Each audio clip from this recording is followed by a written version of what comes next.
É importante para por isso abraça mais ligeiro possível depois da operação de pecho. O corpo conhece dois sistemas de circulação, um de líquido linfático e um de sangue. O líquido linfático tem linfocito e proteína que cuida e alimenta cada célula do corpo de uma pessoa. O sistema linfático é parte do sistema de imunidade e come bactérias, vírus e células cancerosas. Mary Joan Foundation sumeta para conscientizar a comunidade de diferentes aspectos rond de maleza de câncer. É importante para que na altura de desenvolvimento e prevenção de maleza não. Paluna nós temos diferente leitura, não? Então, para Eluna aqui nós temos uma leitura especial que está enfocada bastante na pessoa que porta por ter certo problema com o sistema linfático ou que sofre de linfodema.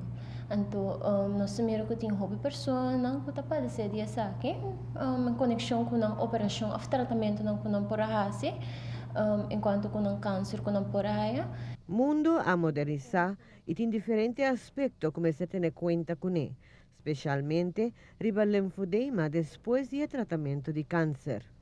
Cerca de nós tem várias pessoas que têm a condição que não tem linfodema, não está guardando dor verwees automaticamente ao bebeador na especialista acaba, não tô hora de caso que o especialista está acessando aqui, mas nós tem várias pessoas sim que têm a condição aqui.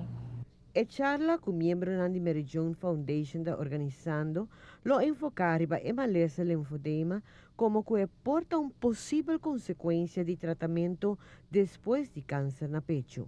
Leisen também explica que problema tá com para tratar ele e com que o hasi bobes para prevenir, porque tem diferentes coisas que o ter em conta na dia, porque não tá tudo gente tá ele.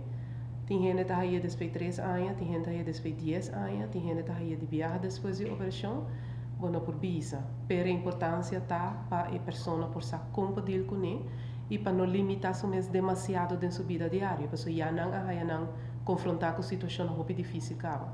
Para notícia de noite, Emily Hudson. A invitação da queda para toda pessoa para assistir na charla de linfodema amanhã, dia 30 de julho, para 7h30 da noite, na aula de Fantastic Garden. Também pode intercambiar informação junto com o fisioterapista que tem presente.